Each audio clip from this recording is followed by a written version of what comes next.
I will monitor for any comment that's right off like that.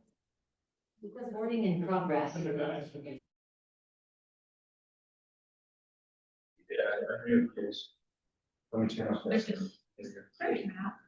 right there. Oh, And yeah. then you're supposed to speak right. It does. So,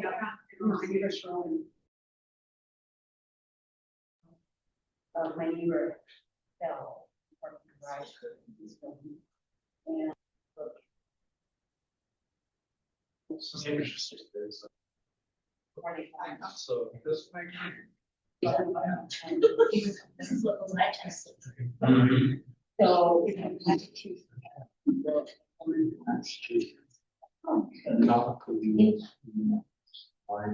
It will be online. Yeah. I know it, right. But at any rate, I'm. Okay. Yeah.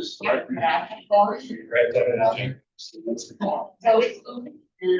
I'm ready now. Do we have a plan sheet? Yeah.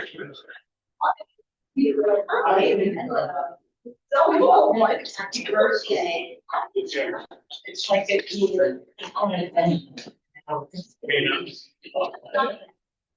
There's two best.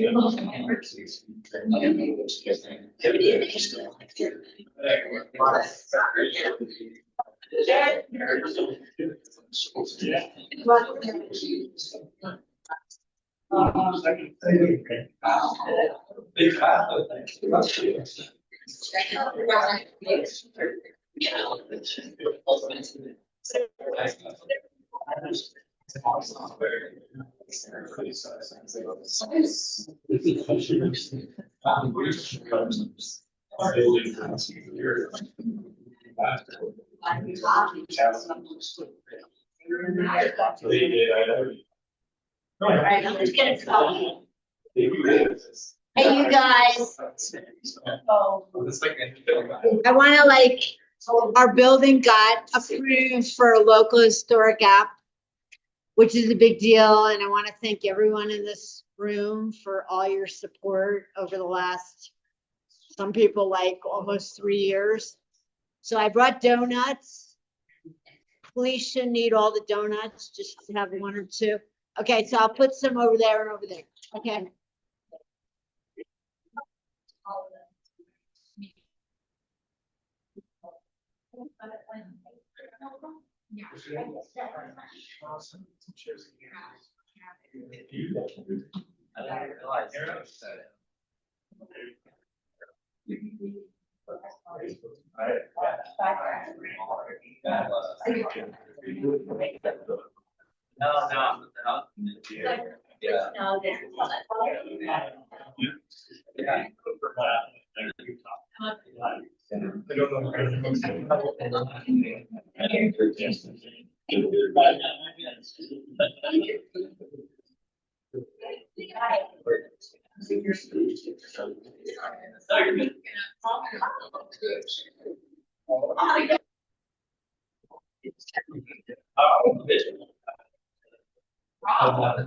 Yeah. Oh, my job was in art, like, Delivery edition sounds like. Oh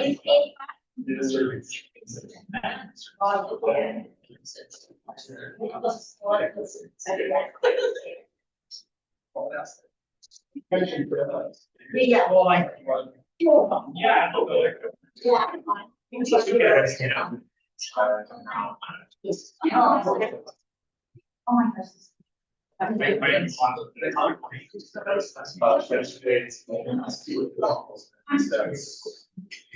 gosh. So guess it hasn't been normal.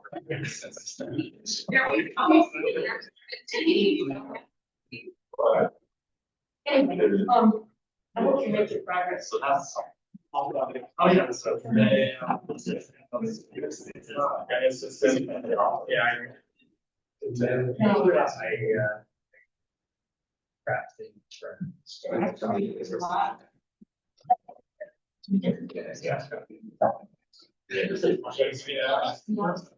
Well, there's. Oh,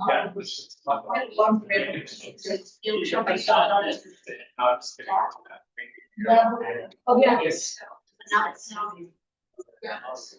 I'm not big Okay, thank you, everybody. Thank you for showing up tonight. We're going to start the neighborhood council meeting. I'm Austin Taylor. I'm on the board of Central City Neighborhood Council. And like always, we're going to do introductions. We'll go around the room and tell us your name and then your affiliation, if you're a resident of Central City or if you're here because of a work thing. So I'm Rebecca West. I work here as manager at the main library. So this is my first meeting, but I hope I'll come monthly to kind of be a liaison with the library. I'm Karen Major and I live in the, so I'm just a resident. thank you. I'm Jim North. I'm the new division commander for Central Division, which is like 9 south of North Salt Lake, and then all the way past the U to the freeway. So if any of you live around here, yeah. If you guys know Marie Stewart, she works for me. We do know. Oh, sorry. I'm Randy Purdy. I'm the public safety committee chair for neighborhood council at the North South. Frank. I'm Brent Anderson. I'm a longtime resident. I'm 30. I'm Gideon, and I'm a resident of the Cleveland. Rob Cortez, I'm a resident. Seth Brown, I'm a resident. So you're nice. Thank you. Matt Rollins, I'm also a resident. Karen Regan, I'm a resident of also. Nice. Right. Matt, Osmond, resident. Yes, Thanks, Cindy. Yeah,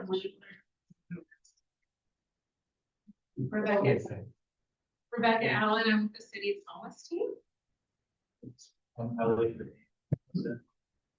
I'm joining as that second stop for police. I'm the chair of the transportation. Hello, I'm Seth County, currently chair, and I'm a neighbor. I live in 30.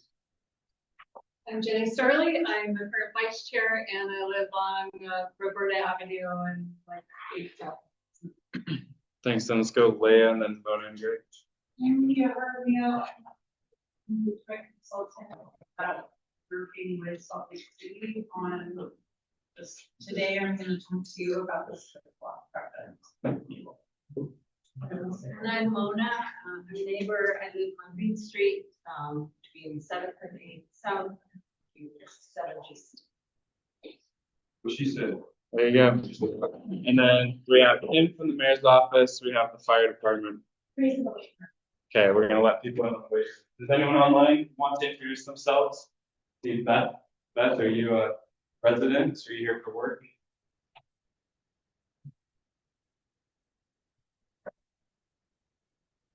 Okay, we're gonna skip the online people, but thanks to everybody for joining.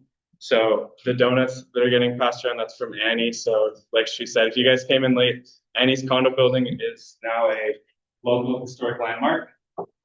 You know, a lot of thanks to people from the city.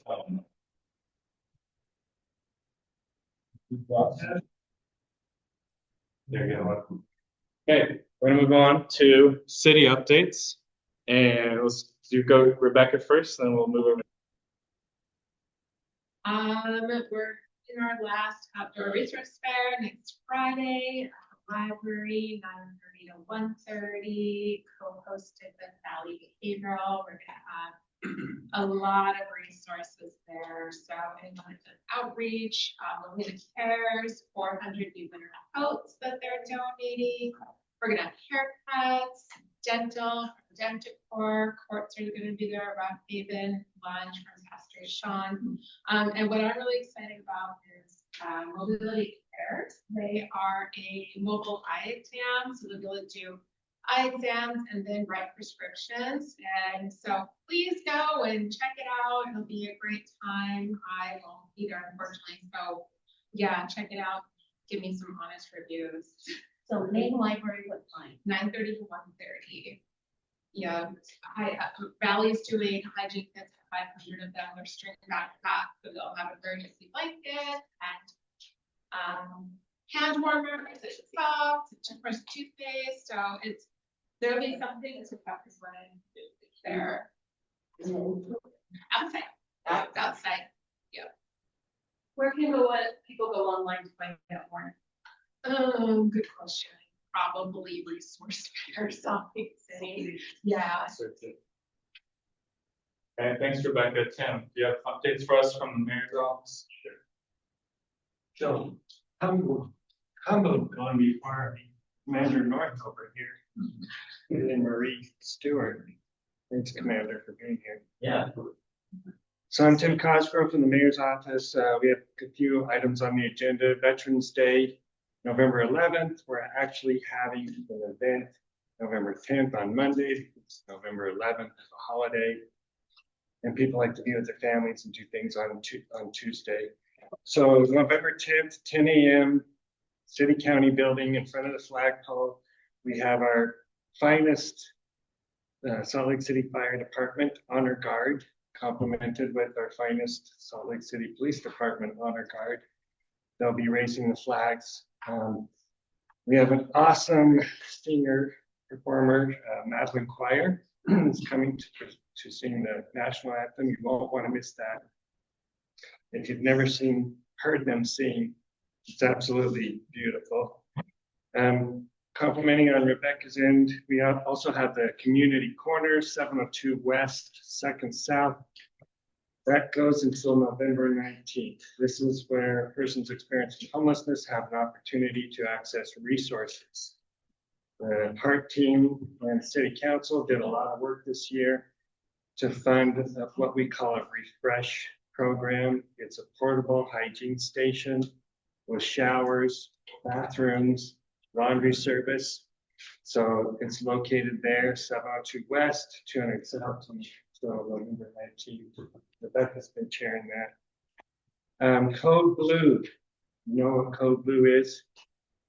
No, they don't. Code Blue.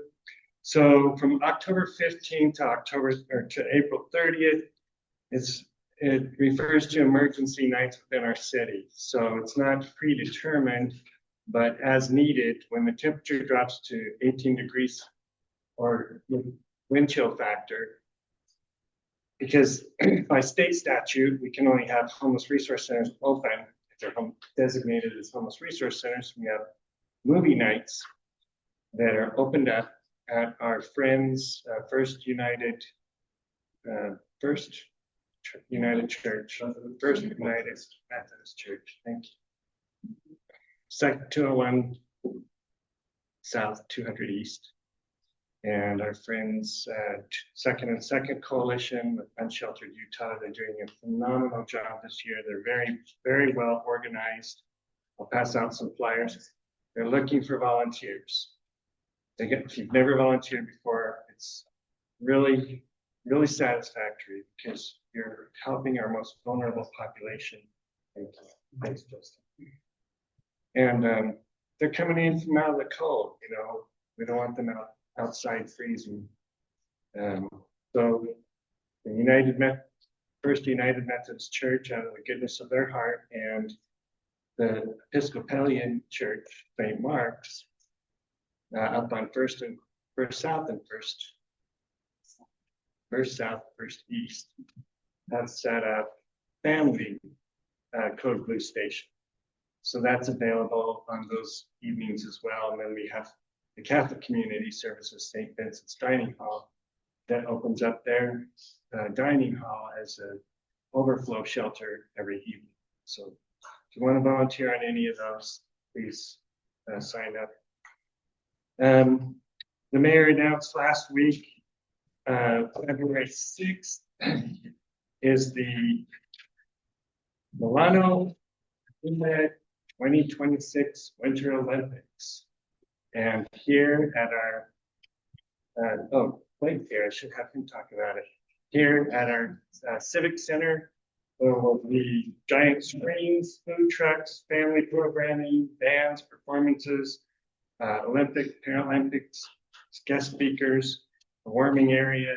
So I'm bringing that to your attention now because we don't meet December, and we do meet maybe January, or we don't meet, or we do meet December and we don't meet January. We will meet December because there will be a board election. So we meet December, January, and then it's right there. So put that on your calendar. Shape SLC, I talk about that every community council meeting. There's 4 surveys on there now. You want to participate in a transportation mobility plan survey. There's only 2 days left of that. Where's Troy? Okay, we got that.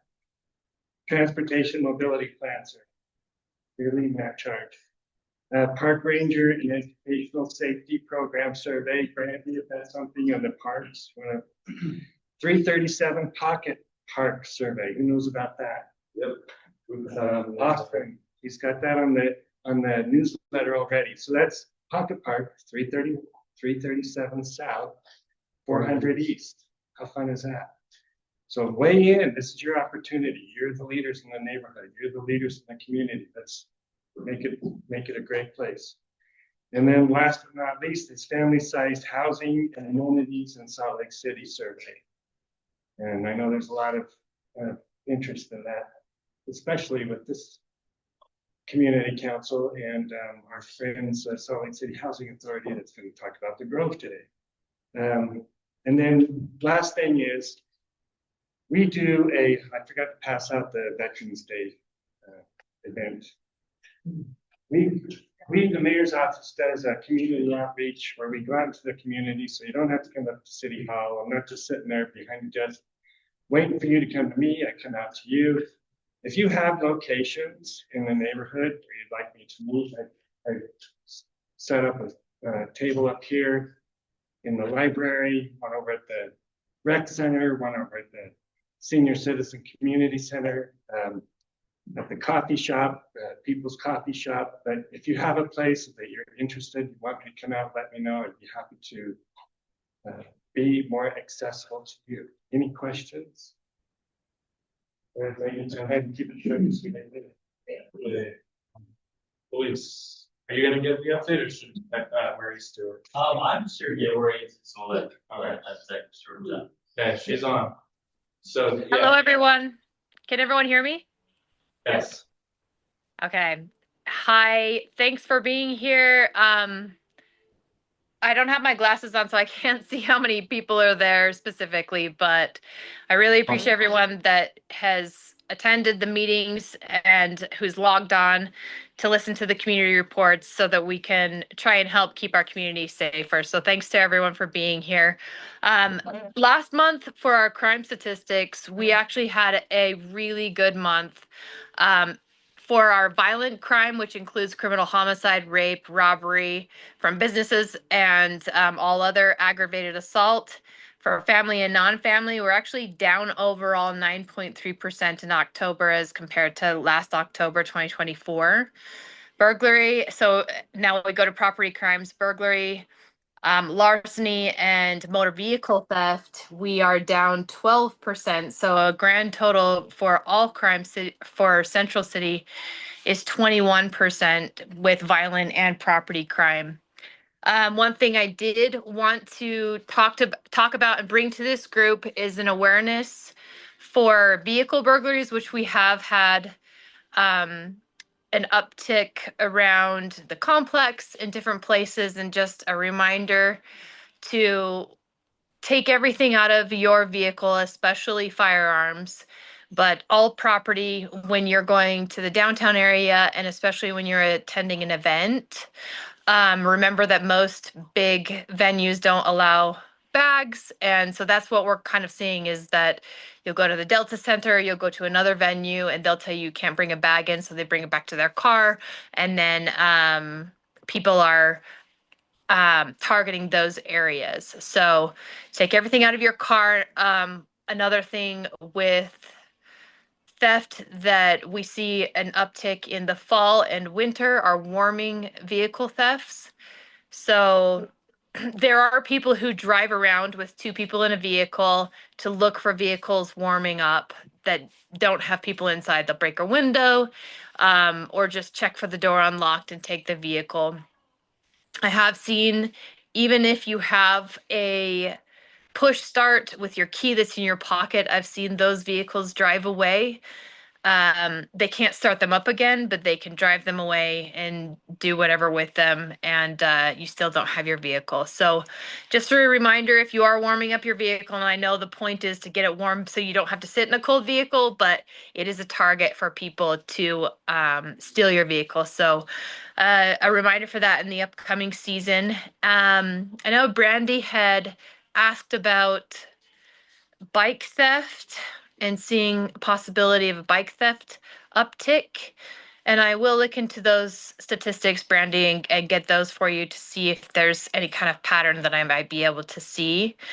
The only other thing is that we have had a lot of movement in our department, and our homeless resource center squad will be back and focusing in that area around Toffer Park and River Rock and that surrounding area a lot more in the upcoming months. So very, very good news. A lot of different movement within our leadership. Commander North is there. He's our new commander, and we will have a new lieutenant coming up here pretty soon as well. So does anyone have any questions for me? Can you mention or talk about the green space team that just started for the parks? Yeah, it's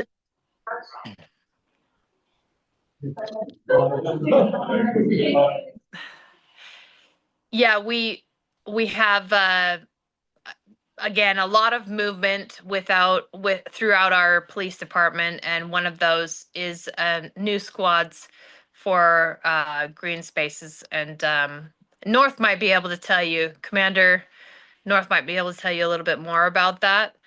But several new squads opening up, and we're just redesigning kind of our entire police department with our new chief, and a lot of really, really exciting changes coming with the input from the community and input from officers from what they're seeing. And it's just a really exciting time in law enforcement right now and in Salt Lake City. So. Just to answer that question, the green space squads, they're bike squads, so they're kind of like the bike squad you see rolling around. One has been assigned to Pioneer Division, which is out west, right? That's actually where we got the grant from to fund these officers. And then one is our Community Impact Division. The Community Impact Division's mission is Liberty Park, Topher Park, all the way down to Fairmont Park, and all the way to the avenues. Basically, their assignment is to be in the green spaces. That's hence the name, right? But any kind of activities in the park, they're going to be working Wednesday, Thursday. No, let's see.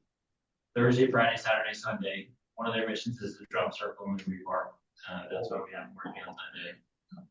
But yeah, it's 2 squads, 1 sergeant, 5 officers on each squad. So. Well, this is the best time, like middle of the night.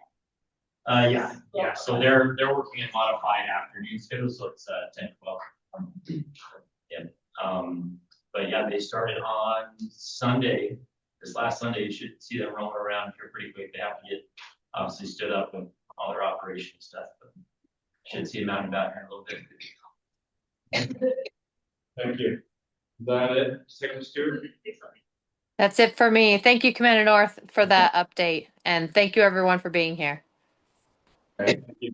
I know you guys from the library. Do you guys have updates you want to share with the group? Cool.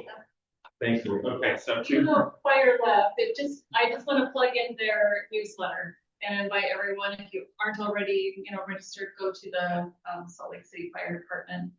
It's really good this year, or this month. They have some really good tips on cooking safety, and they talk about their open positions. They also have response rate and times by region available, and they also promote their events, but there's nothing promoted this month. So just wanted to plug that if you're not already in the newsletter. You recommend it. thanks, Jim. Okay, so 2 quick things. So the first one is we passed around a sign-in sheet. Did anyone not see the sign-in sheet? Okay. Okay, it's just to get onto our email list. Does anyone not receive our emails? Okay, good. That's how we communicate with you guys, make sure you know what's going on. And then the second thing is we get into these committee updates. If you want to get more involved. Oh, that's right, it was on. You're good. I wasn't gonna interrupt you. I was gonna wait till the very end. But please, for did it. you want to, yeah, did you want to finish or? No, I was segueing to the next thing, so take it. Awesome. Sorry, guys, I got really behind on schedule and I had some furniture delivery that I had to be at home for, but just wanted to quickly update. We just celebrated, this is a little bit in downtown, but it also affects Central City, the 100th anniversary of the Japanese Church of Christ, which was really awesome. We unveiled the time box with the community members. Congresswoman Malloy was there, and it was really beautiful. I'll just share it. It moved me so much. The Reverend there shared a sermon, and what he stated was, 100 years ago, these people intentionally buried away these pieces of history, Japanese and American flag, articles of the Times News, the Salt Lake Tribune, excuse me, in Japanese, as well as, really interesting, just kind of statements from the community members and a Holy Bible. And so what I'll say is, these were really interesting artifacts to me, that really resounded their trust and faith in community at a time where they faced economic peril, and were on the precipice of World War II. So just as a reminder, I think, again, we see history in many ways find its way back to us, and just know that there's respite on the other end. So just kind of wanted to share that since that really stuck out to me. Also want to talk a little bit about what's happening in the federal government, just because we just wrapped up elections yesterday. I'm sure many of you have heard about the effects of SNAP ending. You've seen our state kind of react to that by trying to donate to the Utah Food Bank. I just want to let you know, District 4 in particular, we're planning with Food Justice Coalition a food drive for the holidays. I will say I'm preparing for the worst. If there's any other events you hear of or anything, please pass them on to me and my team. I'd love to help participate in that. Our council budget is pretty small, but District 4 has stretched their dollars really well. And so I will say I'm really proud that our community is usually at the forefront of these very larger macro issues that we face together. And just starting to prepare for that. We see daycares getting shut down countywide, talks of these tax increases as well, and even utility fee structure. So my team and I have been looking at those policies, and then continually look at public safety policies along with those different policy changes that Chief Red and his department are looking at as well. In other news, again, we're looking at how do we use and leverage rental assistance. Budget Amendment 3, for example, uses that to help subsidize some different movements, or even helping some of the service workers that got laid off because of the Main Street fire. So that's still approaching us. We'll have that vote here in a couple of weeks. And next week, actually, we'll have the Budget Amendment 3 vote. District 4 did receive a lot of rescoping of funds. Most of that is going towards green space in District 4, which I'm excited about. Other than that, again, we have lots of different movement. I am going to be announcing soon, this will be the first year that we host a Santa at City Hall. And so a lot of you, this will be the first time hearing of that, but very excited, another D4 initiative rolling out. And it'll be a free opportunity for families in need, or individuals that want to bring their pups to get a photo with Santa. So very excited about that. But otherwise, I want to leave you with a message that 2026 is right now, we're having conversations with the state in preparation for Q1, as you know, is when we go to have legislative lobbying and different policies passed at the state level. We're hearing good things in terms of our street renaming, or some of the antics that we've heard, or the political rhetoric. So right now, the tone with the state has calmed down, I would say. Not quite smoothed over on the transportation front, but definitely on housing. I would say Salt Lake is leading those conversations in terms of how we densify and promote families. And just once again, if you have any policy ideas or you'd like to see shifted, now is the time to get in front of either myself or my colleagues. Other than that, I would love to answer any questions you might have. We have time for one question. So yeah, anybody has a question? I'm sure we have lots of questions. Well, if nothing else, Proud to support the library and really excited to hear from Blake Thomas tonight and other individuals tonight about the Civic campus. Okay, thank you, Ava. Yeah, thanks everybody. Cool. I think we're gonna move on to committee updates now. And I was gonna say, if you're at this meeting and you come to these meetings, you get the newsletters, you want to get more involved, joining a committee, which Central City Neighborhood Council, is one of the best ways to start getting involved. So you'll hear from the neighborhood council's committee chairs as they give an update. If something interests you, feel free to talk with them afterwards and ask how you can support them in their work. So let's start with transportation from Troy. Yeah, so we're very aware that UDOT's planning to resurface 700 east, but it's going 400 south and 1700 south next year. I emailed them to see what opportunities there are for changing anything. They pretty much said they're just going to resurface things and replace there's like these low medians that you can really drive over. They're going to replace them with higher curves more or less. I asked them if they could change anything else, and they said, no, that's pretty much it. Yeah, so no lane changes, no other safety improvements I'm aware of. I believe they will also be updating the ADA accessible ramps on the street corners, so at least there's that. I think the only place where the medians should be replaced would be between 8th and 9th South. I think the rest of them are higher curves, so I think those ones would be considered a higher curve. And then Troy, that's actually my project also. Oh, is it? So I can answer that. Okay. Where there are low asphalt medians, people go driving over them all the time. That wasn't included in the original project budget either. It's not even a removal and replacement of pavement, it's just surface treatment. But we were able to find some safety money because it's so dangerous to cross some of these anyway, and we are watching people make left turns for those asphalt ones. So there are multiple locations between 17th and 13th, and then again 8th. Fourth, they are going to extend the turn lane at 8th South, the left turn lanes. I think because we're seeing more traffic at 8th now because of 9th and then 9th, but again, no real substantive. Okay, thanks. So is the resurfacing similar to like a 400 South like we did last year? You just put in a new layer of asphalt. Yeah, most of the ramps are actually too standard because you got to the trail last year, but there's a couple, I think 6 that are off specs. But yeah, it's like not a chip seal, that's like a 2-inch. Yeah. The only other thing is I heard about our 600 East CIP.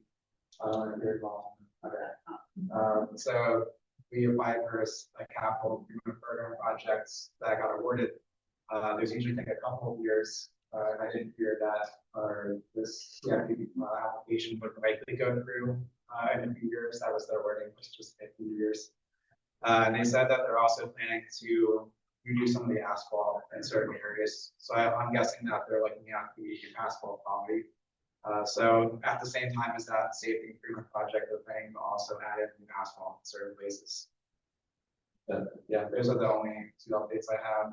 I guess Tim also mentioned that there's the ability plan comments are due on Friday, and Shape SLC is the place to go for that. So there's something else today. Did I hear something? Okay. Cool. Thanks for.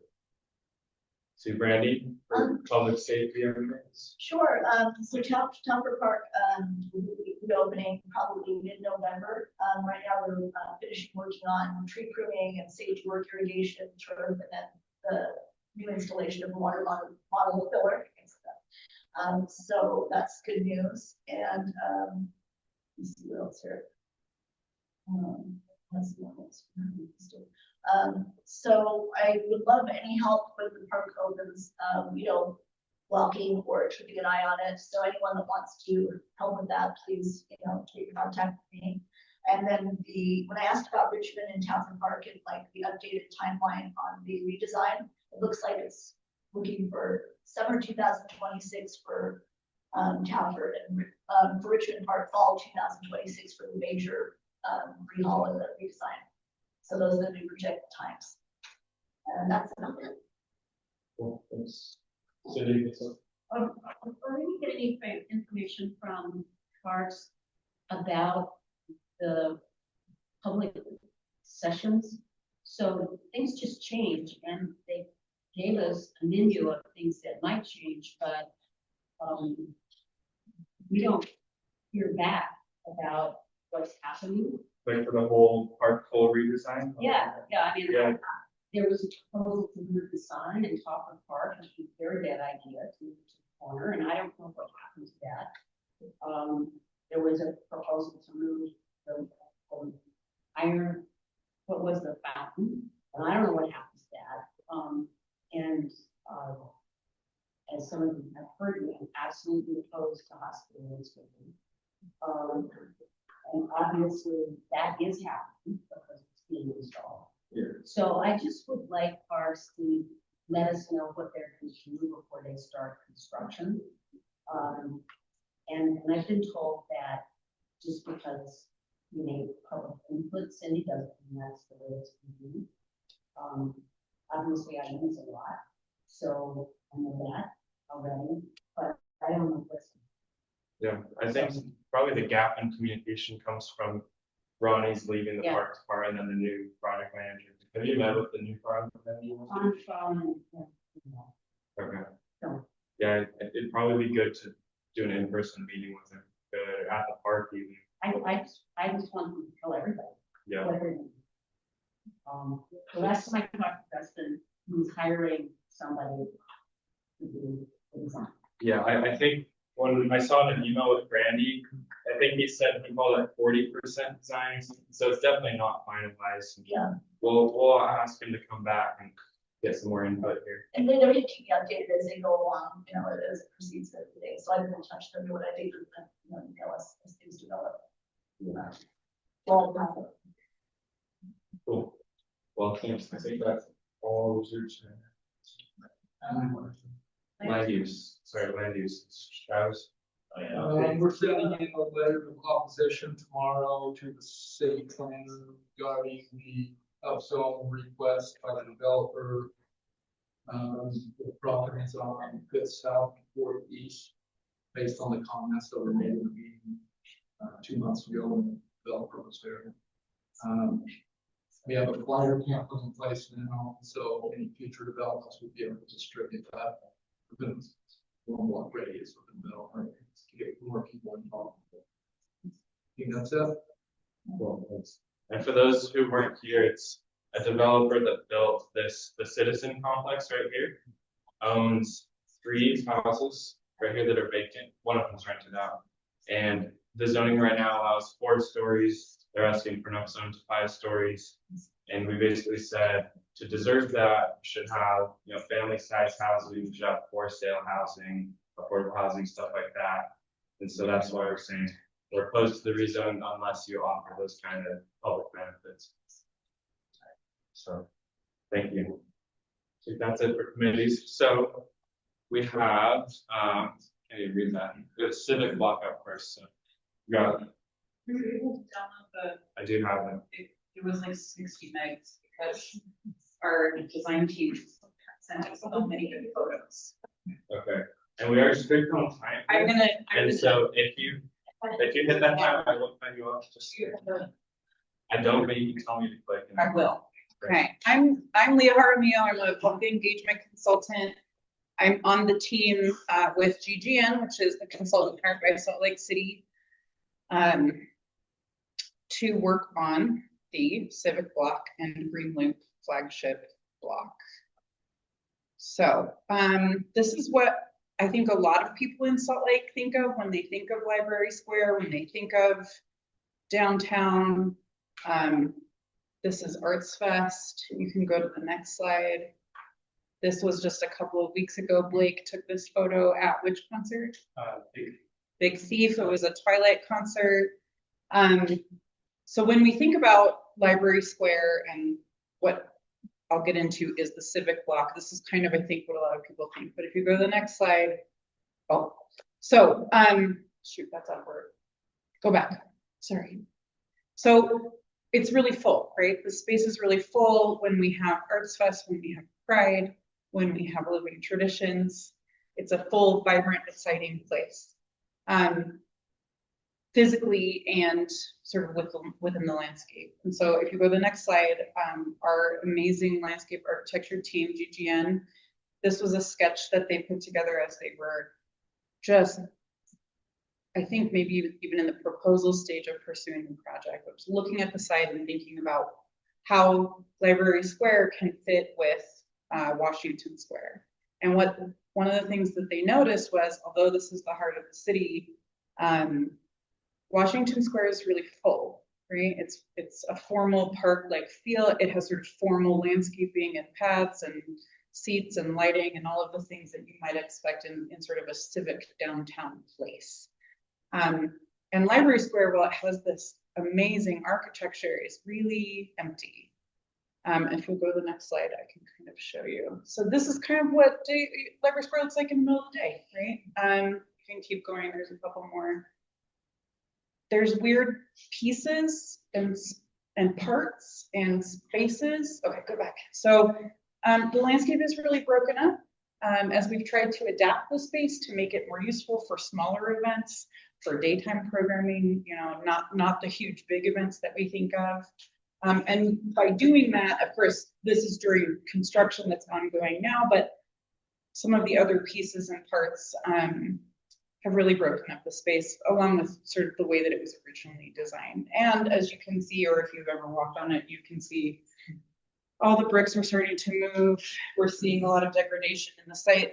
Correct me if I'm wrong, but I think we're 20 years or 25 years in almost 25 years in the site age. And so it was time to look at the site and figure out,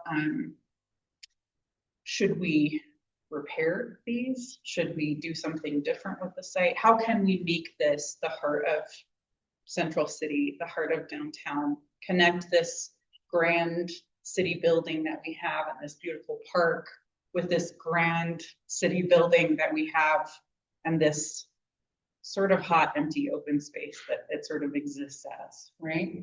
So if we go to the next slide, one of the main things I'm sure many of you know is that the library is built on top of the parking garage. And so this is a real limitation and also an opportunity. So the pink lines are the whole structure.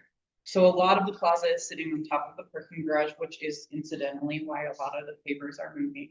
But we're also seeing things like degraded stairs, degraded walls, railings, those kinds of things. So if you go to the next slide, this is, I think, a pretty cool 3D version overlay on top of an area. We don't usually look at buildings from above, right? But a lot of people who work in planning and roads do. So this was an easy way for them to kind of think about the site. And a couple of things that we noticed that are really interesting is that this lawn slopes this way, and this lawn slopes this way. So when you look at the site from above, it looks like there's all this flat open space and you think, well, why aren't they using it? Well, in reality, they're sloping away from each other like this. And so as the team started to think about how do we green this and make it more useful, more inviting, more comfortable, they started looking at the chute that we call it, right? That kind of walkway that you come through right here, where there's walls and railings. There's stairs and walls and railings kind of all over the site.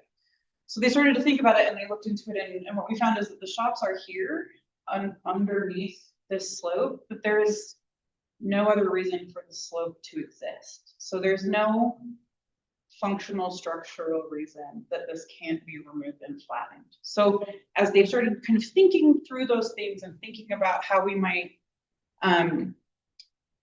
make it greener, make it more open, make it more accessible. Those are the kinds of things they're looking at. Another thing they made a really good point of pointing out that didn't ever occur to me is that the door, the main entrance to the library is like tucked into this little corner. And you can't really see it, right? If you think about the photos I just jumped through, you can't see the door from this way. You can't see the door as you come into this hallway, right? No one's going over here, but if you were, you wouldn't be able to see it either, or you'd be looking down, right? So the design team is kind of thinking through all of these things and thinking about like, why aren't these big events using the whole site, right? We see the Arts Fest has tried to kind of program this northeastern quadrant. Living Traditions does not use it, Pride does not use it. So thinking about how can we make this a better community amenity? You can go to the next slide. How can we address some of the key challenges and feedback that we have received from the community? So in August, we put a comment box upstairs and did a survey online. And we had 2 work sessions with our large event program producers, as well as some smaller event producers who might like to use the site or have used the site, but had input, or might like to use the site but aren't using it. So we asked a lot of folks and said, you know, what are you seeing? And it was really unanimous. There was no, like, I don't know, this is kind of a tricky problem. It was like, it's hot, there's no shade, there's no water. I can't see across the site. The space is broken up. I don't feel safe because I can't see, or there's pockets where people can be that I don't feel comfortable walking in, right? We've removed a lot of the seating from parts of the block. That also makes it really uncomfortable. This is like a technical plannery thing, but the edges of the block are really uncomfortable, right? We have big wide streets. 30 East, I think, is maybe the exception. It has a median and some trees and things, but otherwise it's like pretty uncomfortable all the way around. And again, Washington Square is so lush and green, and Library Square is not. On Labor Day, we were at Unity Fest, and there were families taking photos and having meetups and picnics and all sorts of things on Library Square, and there was no one on Washington Square, and there was no one on Library Square except at Unity Fest, right? So those are the problems. I'm seeing lots of head nodding, so tell me if we missed anything, but it seems like that's a general consensus. So if you want to jump to the next one. So this is sort of a secondary sketch from Shannon, who's our project lead. The space is cut up, the entrance is hidden. It's not accessible for events, especially with all of the different stairs that we have, even some of which are roped off because they're having some degradation issues. Sightlines are blocked, lack of a level open space for events. So these are the kinds of things we're thinking about. If you want to go to the next slide. By leveling sort of the east side of the park, again, these are really high level concepts because that's kind of where we are in the process. We're still sort of sketching through what might make sense. We're thinking about, Shannon is thinking about the center. This is a really interesting sort of circular motion that can continue with the colonnade wall, right? That I don't know that I've ever really thought about. It's just a person on the site. But can this become the living room of the block, right? Can we extend the green to the east to connect the 2 blocks and sort of create something in the center of that wall, which is, I think, what the intent of the plaza was supposed to be, but it's maybe not serving that function. Next slide. You can skip that one, it's kind of the same thing. So this is one example. This is, I can't remember the park, North Ends Park in the Rose Kennedy Greenway in Boston, which is on top of the freeway. So this is built on structure. You can go to the next one. This is a way that we might manage water in the site. This can be turned on and off. It's, you know, less than an inch of water, but it adds cooling. It adds some ambiance in a way that I think might be more sustainable. The fountain here is a comment that we heard a lot about. I miss it. My now tween was a cute little baby who loved to play in that fountain when it was functional. It's not anymore. But this is also something that can be turned off and used in a plaza type of setting. So we're thinking about things like this. Next slide. Just another couple of examples that's still in the water.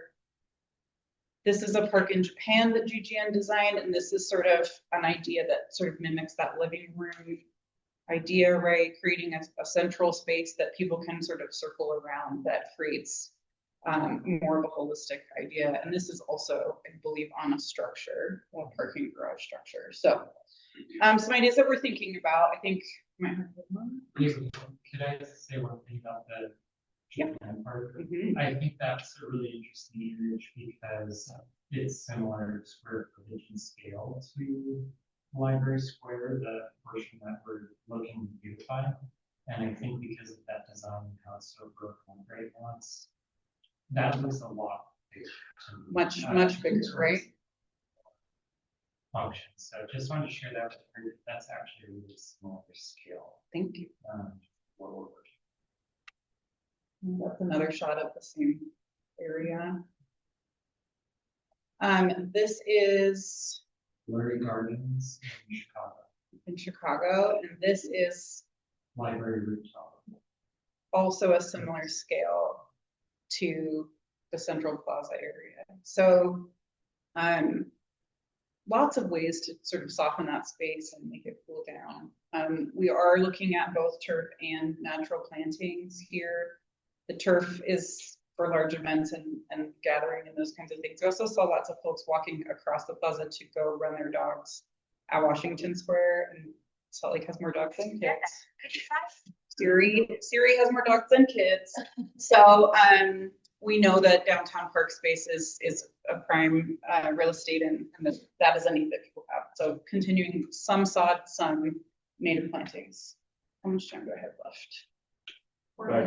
Oh, 40. Okay, so this is again a similar idea. We can just get to the next one. So I'll jump through this quickly. These are some notes talking about what I just talked about, and then I'm going to talk really high level about how the green loop fits into this idea. So again, you can see Shannon's sketches. I wish I could think of things in this way. This is not at all how my brain works, but they do these wonderful sketches and kind of jot stuff off really quickly, but always kind of hitting the point. So again, how do we continue to the greening across the street to pull those two blocks together to make it feel like a place of civic use, right? I think that the city and county building brings that feeling, and I think that the library brings that feeling, but I don't think that they feel like they are connected. And I think that's what we're seeing. Next. So the green loop, are you familiar with the green loop idea? I'm seeing a few head nods. Okay. So last year, as the green loop concept all the way around the city, but primarily focusing on 200 East was shared, it was decided that this block would be the right block to sort of test the model and sort of see how it works.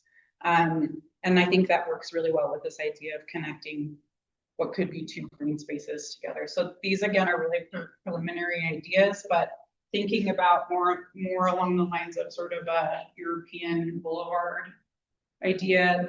We have it's 4 lanes and a turn lane wide. It's a wide road. So thinking about how we separate out pedestrians, cyclists, and cars, and add greening can pull the two blocks sort of together and connect them with that green space while also still maintaining vehicle access.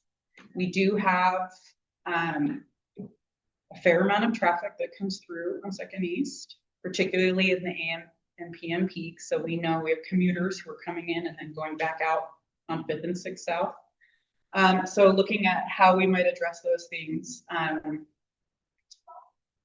with some greening and also making better, more comfortable space for those events. I'm sure all of you have stood on the asphalt of 2nd East in May or June to watch a performance on the stage and felt your shoes like melting, right? You just felt the heat coming up out of the asphalt. So imagine if that was shaded with trees, or you were standing on grass and the stage was in the roadway, right? Those are some of the things that we're thinking about. If you go to the next one. So again, here's sort of that width. Here's, you know, again, a sketch kind of overlay of how that might function. This is here. Oh, go back one, sorry.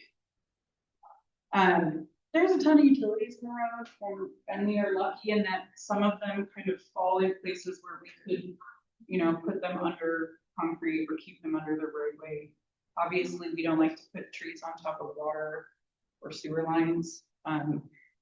Our fiber optic companies really do not like us to put trees on top of fiber optic lines, which is how all of our communication is done now, right?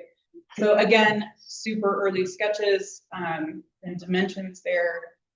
I would not publish that on the internet. It's not like viable, but just to give you an idea of how that space could start to shake out.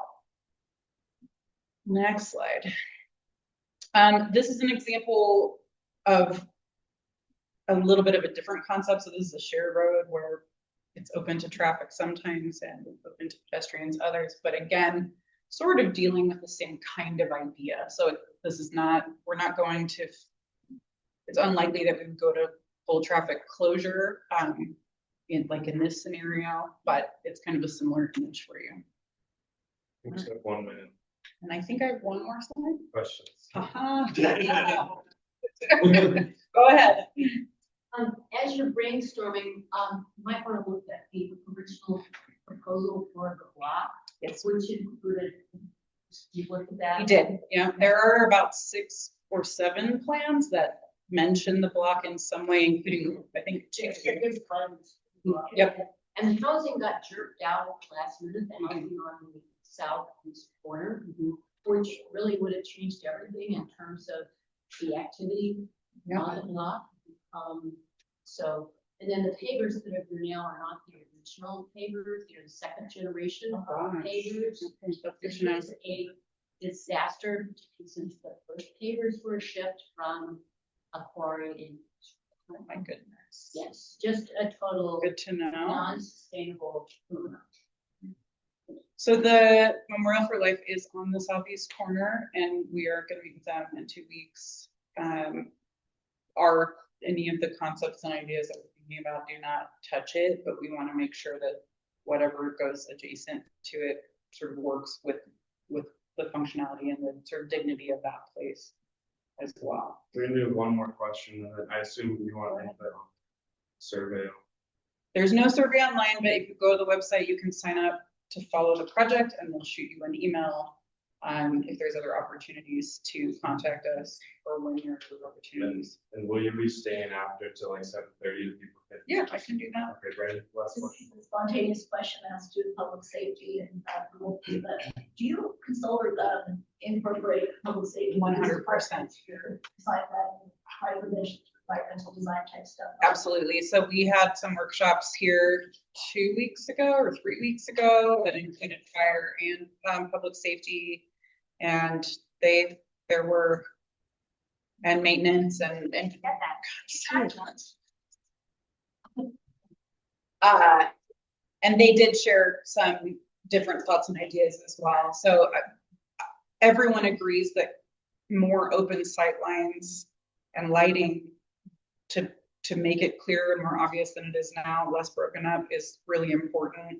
There is patrol or some kind of security that happens here at night anyway, and so working with them as we finalize the design to do that. But yes.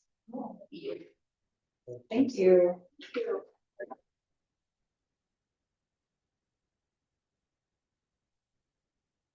Good, Blake, are you talking about the new art?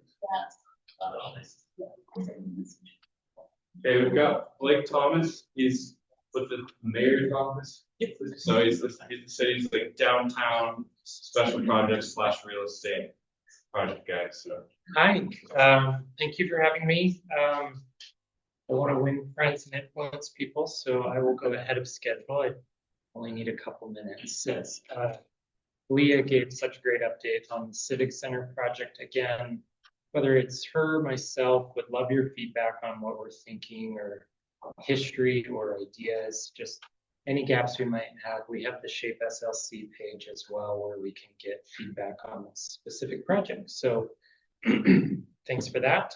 I think Tim alluded to it earlier, and that's why I can be so quick tonight, which is, as you probably know or might have seen in the news, the Leonardo has closed and the city owns the building. And so recently the mayor announced starting February 6th, just under 100 days, we will have a, which city is it? It's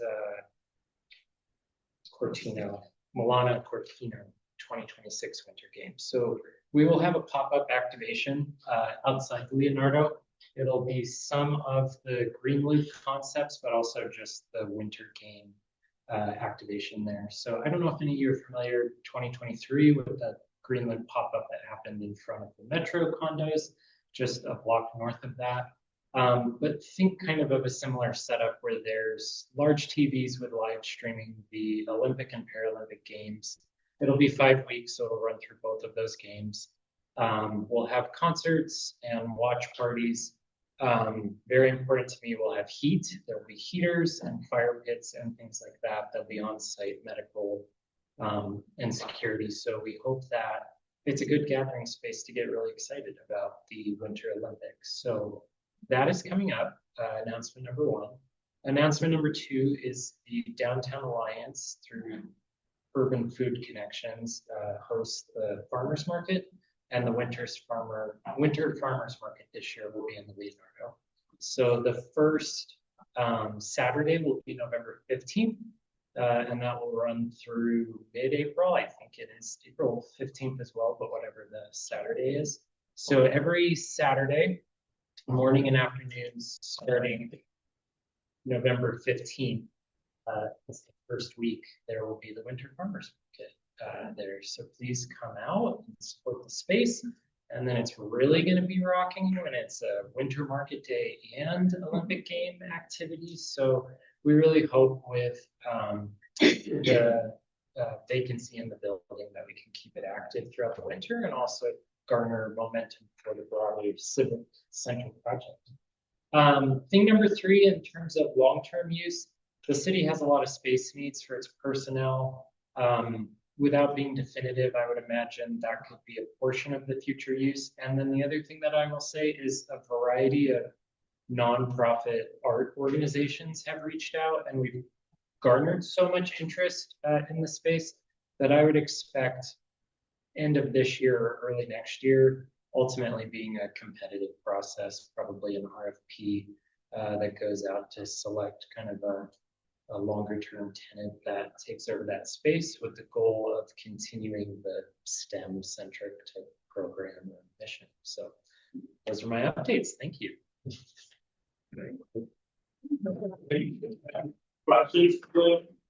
What about the Ken Sanders book?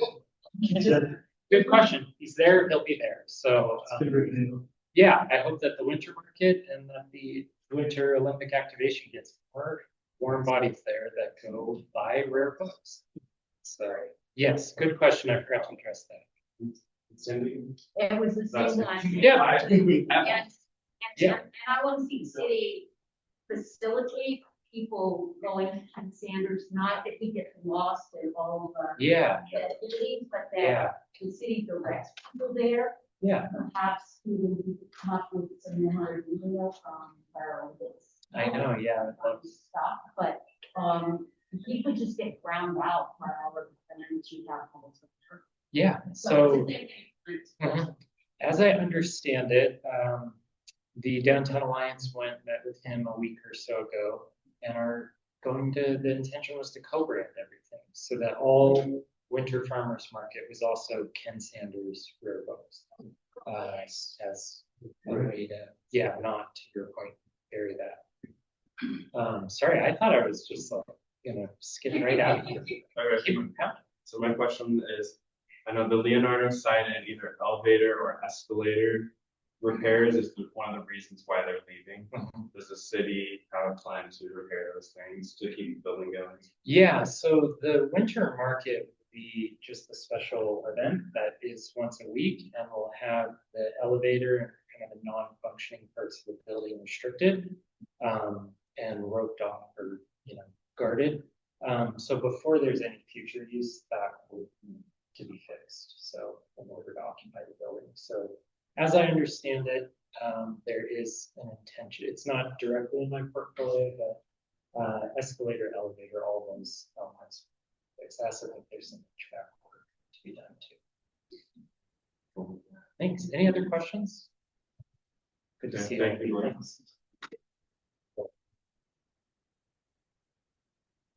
Okay, so next up to orient ourselves, we're going to go over to the former public safety building. So the city, about a year, I think it's like 2 years ago at this point, released this site for RFP, asking developers Like, who wants to buy this? What would you do with it?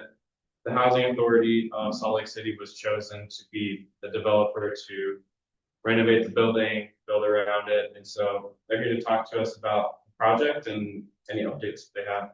Yeah, and thanks for having us here. Before we get started, the Housing Authority just wanted to take recognition for the Neighbors Who Care group, who's been cleaning up this site and is continuously committed to do so, and specifically honoring Ben Engel. So.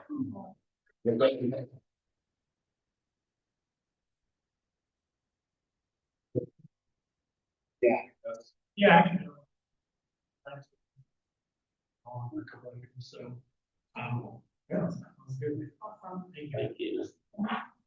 And so we're here today to just kind of give a honest overview of where we're at with this project, and kind of go through some of the details. Everything it's called the Grove, as Austin mentioned. Next slide, please. So this is kind of a quick site plan, and to orient yourself, if you go straight up, it's north, and then here's the historic public safety building right here. So really what's being contemplated right now is that we're going to have this nice open plaza, and this is going to be the new construction portion right here. That's right now going to be parking and completely screened to the public, which was part of the idea to kind of hide that as part of the city's strategic parking plan. We wanted to create a really activated backdrop for this area, or create the framework to activate it. So here there'll be this focal center. Got different events and different stakeholders in the community can come and host those, whether it be music events or farmers markets, as well as it's being contemplated right now to have a dog park, a daycare, and really through access to really open up this whole site to activation. So that's the plan that we have so far. We want it to be well lit. We want to, redo the landscaping on the streetscape and really create activation is the key. So the architects, as they were designing it, they placed the lobbies more to the center so it really pulls people in and keeps that site well, kind of just full of foot traffic, right? That's kind of the vehicle. Next slide, please. So here you can see on the left is the public safety building. As you know, this is kind of a Salt Lake City landmark. It's been around since the 50s, and currently it's in kind of a dilapidated state. We plan to restore the building as part of the project. It is a historic building, so with part of that, we have to replace the windows, clean it up. There's a lot of history here that we're planning on restoring, especially the historic lobby. Right now, the whole ground floor past that historic lobby is going to be some type of neighborhood commercial to activate that and bring businesses into the area.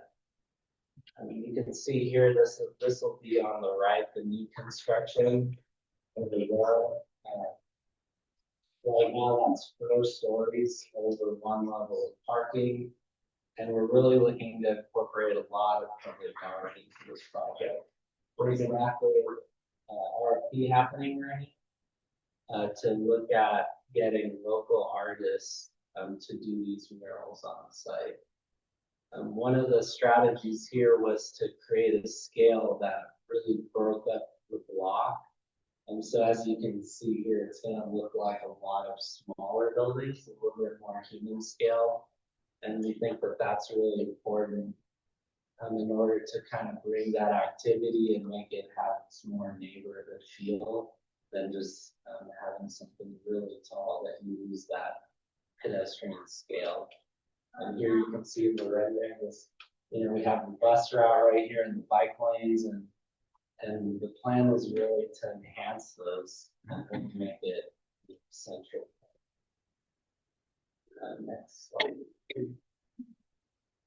So this is a view looking at, you're standing at the Magnolia, looking into that courtyard. So you can see there's additional public art along the wall and going up. There will be an amenity space on the second floor. So one of the focal points was the continuous eyes on the street, residents have that area they can be looking over. Here was that lobby I was describing, and the dog park right here. So really, the goal was to create this civic space and central space right in the middle of the project to just bring people through into that. I think we are going to have a security presence in the beginning when this project gets going to deter unwanted activities. And I think at this point, we're really excited about this project and getting it going. Currently in the process, we're in the middle of just getting ready to submit building permits to the city next month. So this is pretty far along. And with that, we're really just the next step is to secure financing. So the Housing Authority and its partners are really doing everything we can at this point to get this project going. And we really want to see that graph revitalized. I think that was all of them. Yeah, can you talk about family housing? Yeah. Oh, yeah. So the residents here currently contemplated to be affordable housing. And with that, it's really about, we're looking at targeting public safety workers and families and that type of demographic. As you know, the historic building was the headquarters for the police station and fire station for over 30 years. So we kind of want to bring that concept back in. The way the project's designed right now is over 50% of the units are family-sized units. I believe we don't have any studios. That's right. So we're not contemplating any studios. This is really a project that we're aiming to attract families into this area, and that's the goal. Thank you for adding that. Yeah. Yes. Sorry to be so tiresome, but what about the rent to own option? So the rent to own, we're looking at multiple strategies in order for wealth building opportunities. And what that's shaking out to be is really dependent on the financing strategy. So we haven't let anything go, but we're also looking at every path forward, and wealth building is one of those things that we want to keep as part of the overall. You just figured it out. Or 5 and 5. Yeah. They gotta know me. Yeah, and we have a program, the FSS program as well, that also is a wealth building strategy. And we're looking to implement that or something similar into this as well. It just, the difficult part is how these strategies overlapped with the financing and what's allowed and what's not. So whichever one is going to be the most advantageous and allows this project to happen while having that portion of wealth building, that's most likely going to be the way to pursue it. A great comment. Yes. Is there like a plan of how this interfaces with the other existing apartments outside of it? So on the same one in there. For example, like the June, there's other apartments in the north at the apartment building. I've actually lived in the apartment building. That's a really massive building. So yeah, that's a really good opportunity to step out and be walking through this area. Yeah, great point. And part of the site plan was to really keep an open circulation that people can kind of use it almost like a mid-block walkway and be able to break that big city block up. So you could easily, from the north, cut through this in multiple ways, and you don't have to just go along the sidewalk. Another thing we've done is with the Magnolia next door, we didn't want a back side of the building. So if we're standing here at the Magnolia, we really wanted every side to kind of feel like this activated frontage that can just be part of the project, to your point.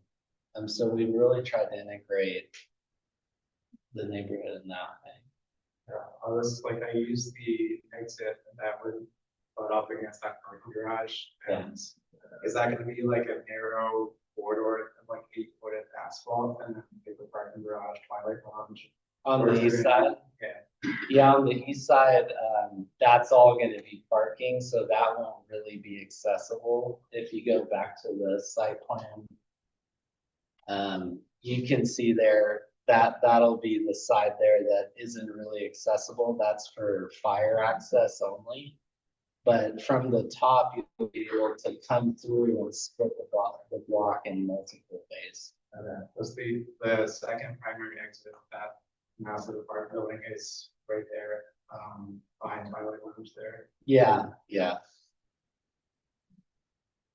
Yeah, and I think early on we have looked at some of that, but the utilities and things kind of stopped. Yeah, that from being there. There's some utility poles and electrical lines. Yeah. there as well. Yeah, exactly. I had a question. Last time we talked, you probably mentioned that it's up in multiple phase project, right? 2 or 3 phases that you're looking at. That's still how you're identifying the project. So how would that work when it comes to financing? Are you looking to finance a particular part of this project? Yeah, so the way we're looking at it right now is we're actually doing both strategies. We're gonna try to do it, I guess, as a canvas. And if that works, then the whole thing will go at once. Now, if that doesn't work with financing and LIHTC, we might have to break it up and do it in phases. And so right now we're actually pursuing both as plan A's, B's, C's, because we really want to see this project move forward.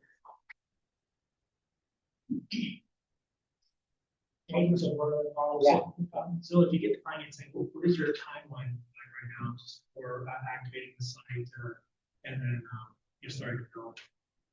Yeah, so currently we're looking to do some site activation before we start building.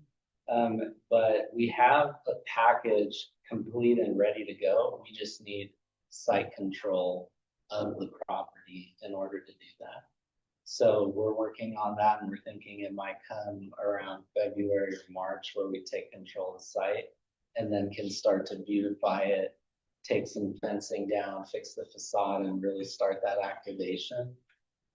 But I think as far as the timeline, best case scenario, we get the financing in place, construction would start at the end of next year. If we do have to break it up, that might drag a little bit longer. So that's kind of the timeline we're looking at. And obviously, ideally, it would be the fastest timeline possible. Yeah. Is there gonna get someone to clean behind the fence line? Because we don't have access to that. We're gonna clean some of it there. Yeah. There's been trash there. There's a 4th of July fireworks back there, even. But it's just kind of just been accumulating. So is there someone to contact? The city, actually the Parks and Rec have been actively looking. And whenever we're out there, they're out there and they're trying to clean it up. And I walk past like every day. The same trash is for months, so it's just not true. Yeah, I think they would be the ones to kind of contact. They have the keys to all the gates and they've been actively doing that. I know they just recently redid the landscaping and kind of trimmed it, and they do it periodically. I think their main concern we've seen is really repairing the fences and deterring people from going in the building and doing things that kind of destroy the property. The fence has been there for almost by that entrance of my apartment too, also. Yeah. That's also not being maintained. So Yeah. I think there should be some check on this stuff, I don't know exactly. Yeah, no, I'm out there once a week and I think every time there's a new hole and then they're repairing it. And then, yeah. So I just have one last question, and so just to clarify, it sounds like you are looking to obtain the property in March. So as of right now, the city still hasn't given it to you, right? So I mean, there's still things the city's looking at contingently that you have to do before they would allow you to transfer the property over to ownership. Well, the city currently, they've given a PSA for the historic building, but not the property as a whole. So as soon as that pathway is clear, then it's that agreement where they say, okay, everything looks good, let's move ahead. But they're not just gonna hand it over without that clear.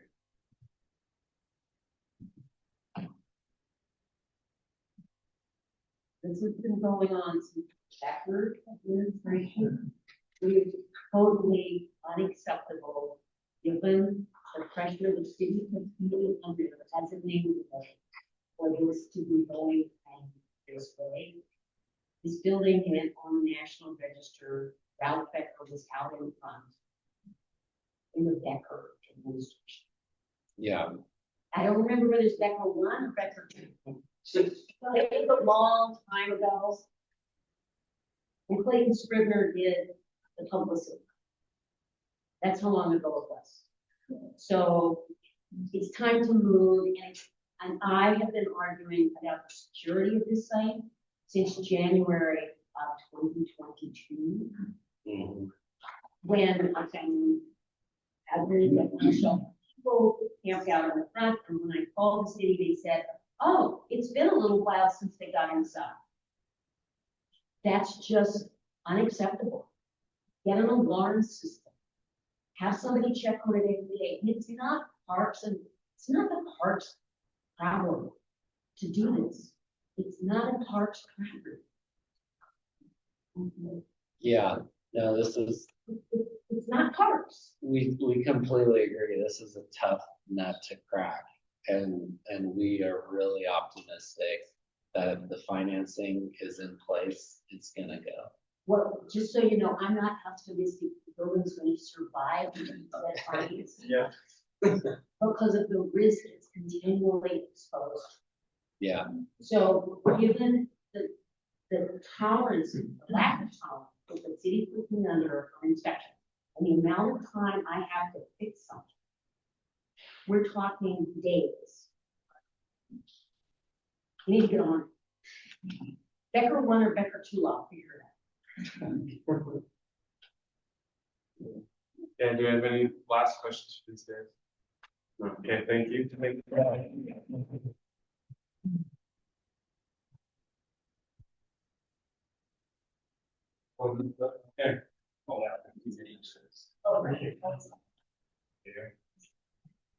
Okay, and then the last thing that we want to say is it's election season in more ways than one. Congratulations to people who won their elections yesterday and today, but we're going to have Central City Neighborhood Council board elections at the next meeting.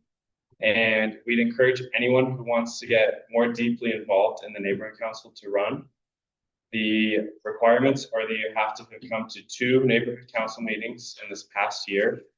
And so right now the board is me, Jenny, Justin, Brianna Riggs, and Justin has indicated he won't be running again. Brianna won't be running next year.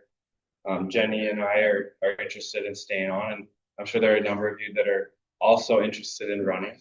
So be here at that December meeting if you want to run. If you want to ask any of us what it's like to be on the board, what we do, what our typical commitment is like. We'd be happy to talk with you, go to lunch, whatever, talk about what we do. Typically, we are meeting as a board once a week for like 45 minutes, just to catch up on what we're working on, what's happened during the week in the neighborhood, and then plan out our monthly meeting or other events that we'll host. And then, I think Justin will often meet with, Ava or the mayor or other people that from the city that are interested in meeting with the neighborhood council. So it's a good opportunity to get involved. It's a good opportunity to make a difference in the neighborhood. What else would you guys say about it? There is a form that we're just asking if you're interested to fill it out. I put it in the comments of the meeting. I don't know if you want to display it really quick, but it has a QR code. And it's also on our social media and website. But if you go into that form, it does describe the general responsibilities for each position that we're looking for. So we do have like our board positions, and there are a couple at-large board positions, as well as all of the subcommittees. So it goes into detail of that as well. And so if you do have any interest in any of the positions, please just fill out the interest form. Doesn't mean you're going to have that position, but it'll tell us that you're interested, and then we can go from there. Yeah. But we're all available to answer questions, and the commitment is, it's not as, there's so many different positions, and we're trying to just kind of disperse the time that we're spending, especially on the board level, to kind of even it out a little bit. But yeah, and we can give you like approximate times, that we spend on each position. But yeah. Just to let you know how the elections will go. That will take place at the next neighborhood council meeting. It's always public, and anybody who shows up, who lives in Central City or owns a business in Central City, is able to vote on that. They can also vote online. If they're on Zoom, you can vote. So you don't want to miss next month. If you want to vote. December 3rd. And yeah, if you want to run, you have to be present at the meeting, because we'll ask you to introduce yourself and explain why you're running, why you want to be on the board, so people can know before they vote. If someone have questions about the process or what it's like to be on the board.